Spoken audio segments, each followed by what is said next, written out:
नमस्कार साथियों, स्वागत है आप सबका study and grow YouTube platform पे। हम राजस्थान की अफवाह तंत्र की बात कर रहे थे और राजस्थान के अफवाह तंत्र में हमने अंत प्रवाह की नदियों का क्षेत्र समझा था। उसमें हमने दो नदियों की बात करी थी, एक तो घग्गर नदी और दूसरी साबी नदी। घग्गर नदी और साबी नदी के बारे में हमने अध्ययन कर लिया था। अब आगे देखेंगे हम कुछ और महत्वपूर्ण नदियों का, और उसमें सबसे पहली नदी जो आज की है वो है कांतली नदी। कांतली नदी हमारे अपवाह तंत्र में ज्योग्राफिकल पार्ट या भौगोलिक पार्ट में इम्पोर्टेंट है, पर उसके साथ ही इसका सांस्कृतिक महत्व भी है। सांस्कृतिक महत्व की बात करें तो इसके जो किनारे हैं, बहुत सारी सभ्यताएं राजस्थान में बसी हुई है, इसलिए भी एक महत्वपूर्ण नदी है। अगर इसके उद्गम क्षेत्र की बात करी जाए तो ये केवल दो जिलों में बहती है, एक तो सीकर और दूसरा झुंझुनू। किसकी बात कर रहे हैं? कांतली नदी की। और कौन कौन सा प्रवाह क्षेत्र है इसका? इसका प्रवाह क्षेत्र है दो जिले, राजस्थान के सीकर और झुंझुनू जिले। तो इस तरह से ये उत्तरी राजस्थान में बहती है। और राजस्थान के नक्शे की बात करें तो ये इस प्रकार का क्षेत्र है, ये अपना दक्षिणी राजस्थान, और फिर ये हाड़ौती का पठार, इस तरह से ये बीहड़ क्षेत्र, और ये आ जाता है अपना पूर्वी राजस्थान। तो ये राजस्थान का रफली नक्शा बनाया अपन ने, जहाँ पर अगर बात करें तो ये चूरू वाला क्षेत्र यहाँ पे आ जाता है, यहाँ झुंझुनू और सीकर। तो सीकर और झुंझुनू जिले में ये बहती है, और इसका जो उद्गम स्थल है वो होता है कहाँ से? खंडेला की पहाड़ियाँ से। तो यहाँ पर ये है खंडेला की पहाड़ियाँ। कौन सी पहाड़ियाँ? खंडेला की पहाड़ियाँ, खंडेला हिल्स, खंडेला पहाड़ियाँ। खंडेला पहाड़ियाँ कहाँ पर है? खंडेला पहाड़ियाँ सीकर में। तो सीकर जिले में है खंडेला की पहाड़ियाँ। तो सीकर जिले में है खंडेला की पहाड़ियाँ, जहाँ से उद्गम हो रहा है कौन सी नदी का?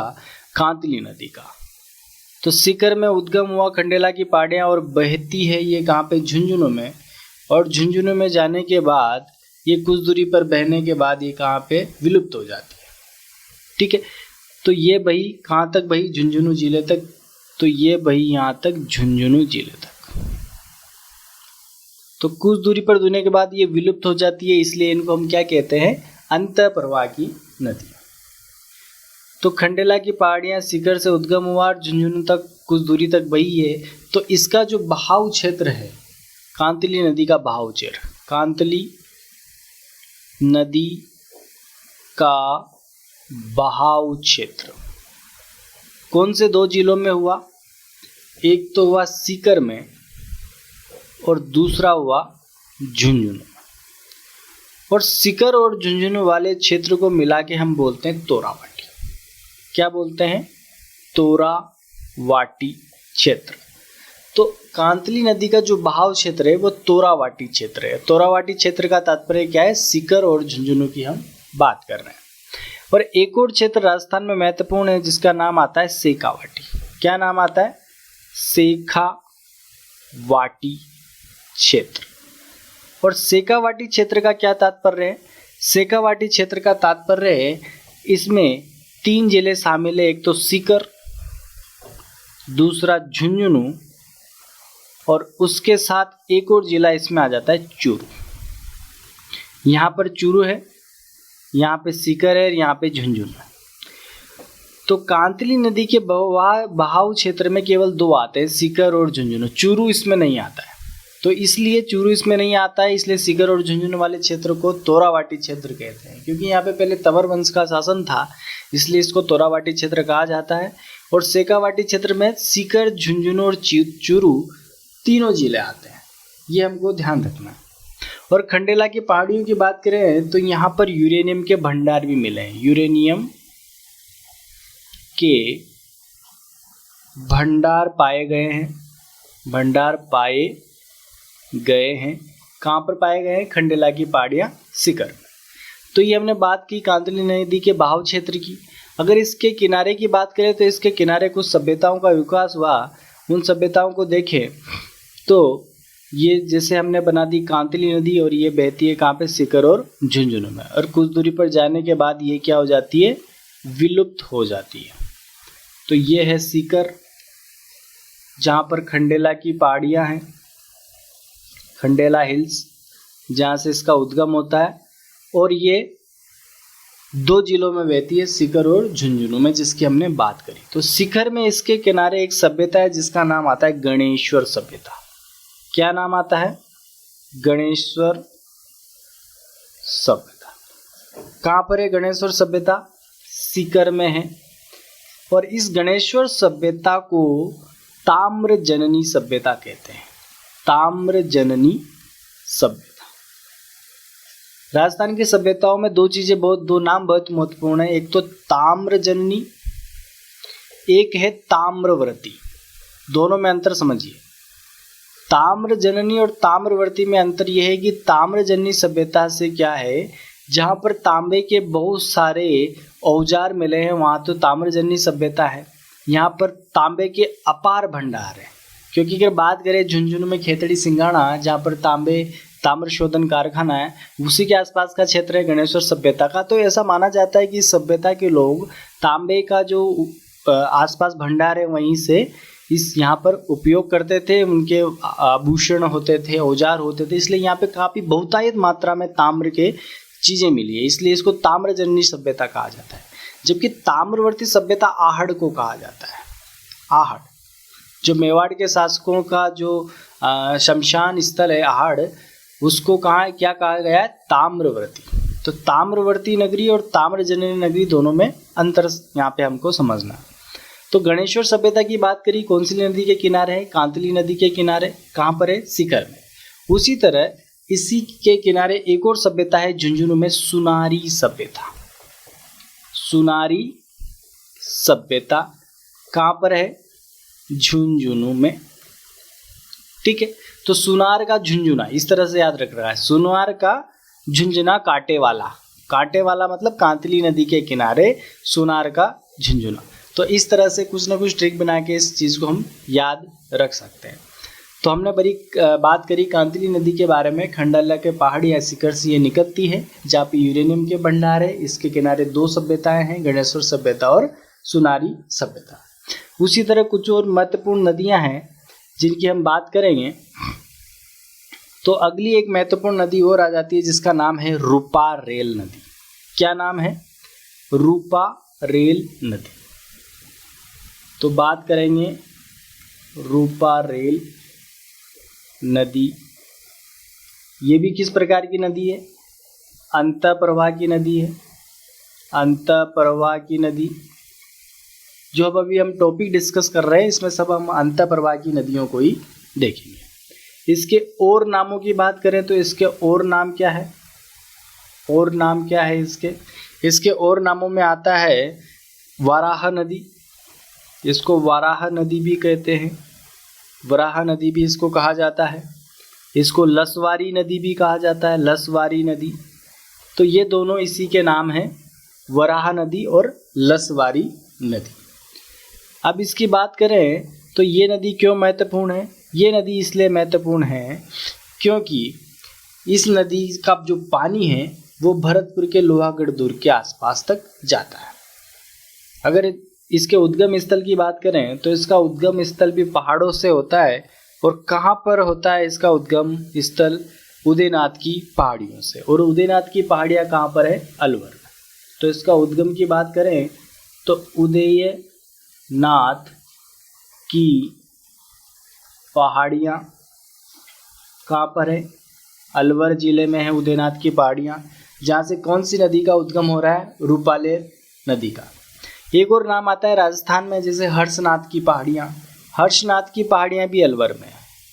हर्षनाथ की पहाड़ियाँ, हर्षनाथ की पहाड़ियाँ। पहाड़ियों की बात आ रही है तो मैं तुम्हें बता देता हूँ कि हर्षनाथ की पहाड़ियाँ भी कहाँ हैं?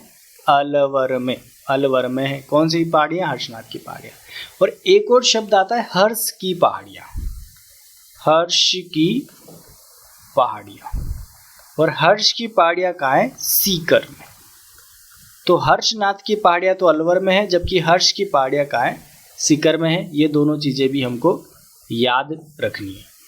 हम बात करें तो उदयनाथ की पहाड़ियाँ जो कि अलवर में है, वहाँ से एक नदी का उद्गम होता है रूपारेल नदी।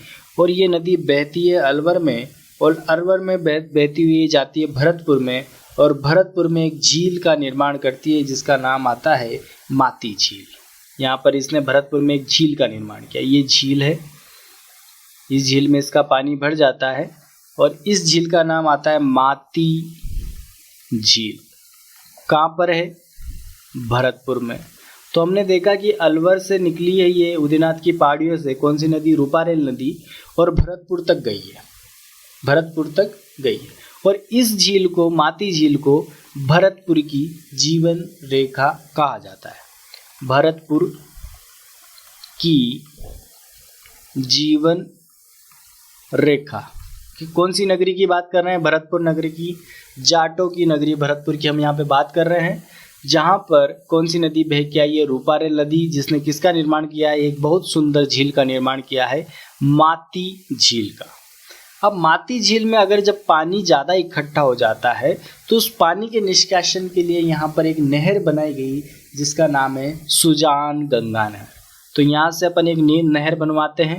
ये बिल्कुल अपन ने नहर बनवाई और इस नहर का नाम क्या है? इस नहर का नाम है सुजान गंगा नहर। कौन सी नहर है? सुजान गंगा नहर, सुजान गंगा नहर। और ये नहर कहाँ तक जा रही है?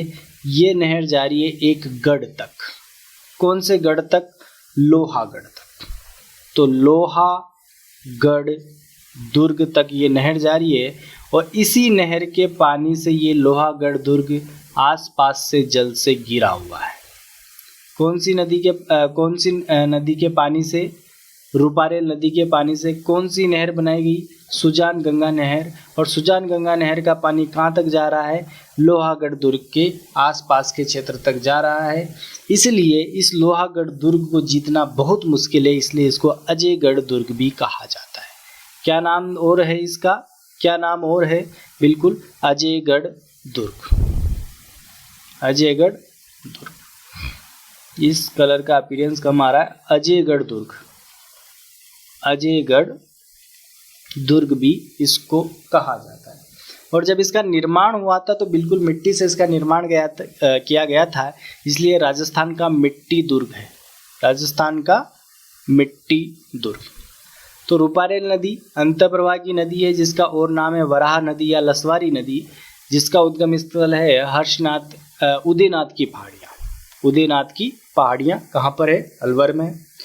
और ये एक भरतपुर में एक झील का निर्माण करती है जिसका नाम है माती झील, जिसको भरतपुर की जीवन रेखा कहा जाता है। इससे एक नहर निकाली गई जिसका नाम है सुजान गंगा नहर, और सुजान गंगा नहर का पानी लोहागढ़ दुर्ग के आसपास तक जाता है।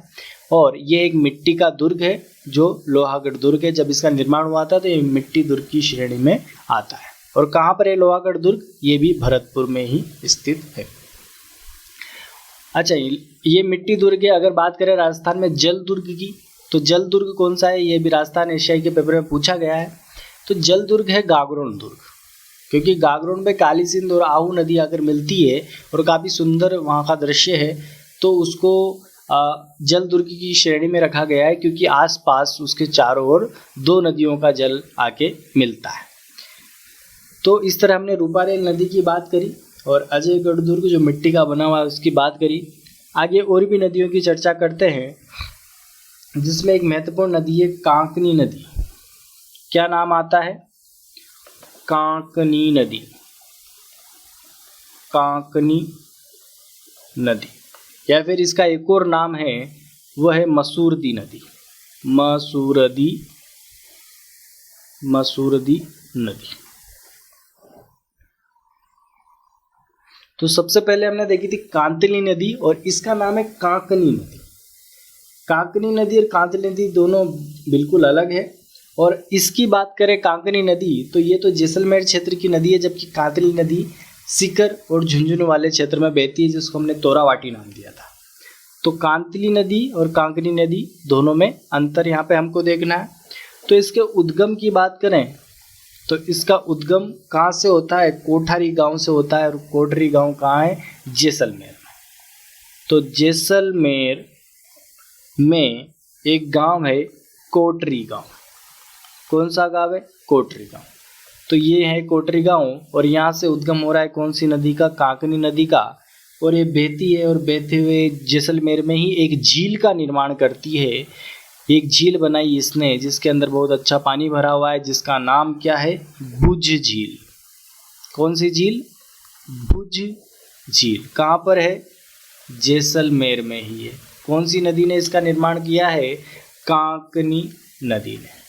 तो काकनी नदी या मसूरती नदी जिसका उद्गम कोटरी गांव जैसलमेर से हुआ और जैसलमेर में इसने एक बहुत सुंदर झील का निर्माण किया जिसका नाम है भुज झील।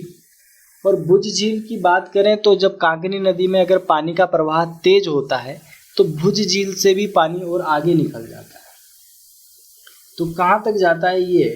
तो इसका बहाव ज़्यादा होने पर ये मीठा खाड़ी क्षेत्र में चला जाता है। कहाँ पर? जैसलमेर में। तो जैसलमेर में मीठा खाड़ी क्षेत्र है, वहाँ तक इसका पानी जा सकता है। कौन सा क्षेत्र? मीठा खाड़ी क्षेत्र। कहाँ पर है? जैसलमेर जिले में ही स्थित है, जो राजस्थान का सबसे बड़ा जिला है, सबसे पश्चिमी जिला है, सबसे मरुस्थलीय जिला है। वहाँ पर ये इसका पानी जाता है। तो याद रखने योग्य बात क्या है कि काकनी नदी और कांतली नदी में अंतर। उसी प्रकार दो नदियाँ हो रहे हैं, जैसे सुकड़ी नदी और सुकली नदी, वो दोनों भी अलग अलग है। तो इस तरह से हमने कुछ नदियों की बात करी। एक तो काकनी नदी, एक रूपारेल नदी और उससे पहले बात करी कांतली नदी की। तो आई होप आपको ये तीनों नदियाँ समझ में आई होगी। आगे भी और महत्वपूर्ण नदियों की बात करेंगे। अभी हमारा बंगाल की खाड़ी का अपवाह तंत्र पूरा रह रहा है। हमने दो अपवाह तंत्र की बात करी अभी, अरब सागरीय अपवाह तंत्र और अंतःप्रवाह का अपवाह तंत्र। बाकी और भी नदियों की बात करेंगे, जैसे बनास नदी हो गई, चंबल नदी। तो ये बहुत सारी नदियाँ और शेष है। तो धन्यवाद साथियों। आगे की वीडियो में हम देखेंगे और भी नदियों के बारे में। धन्यवाद।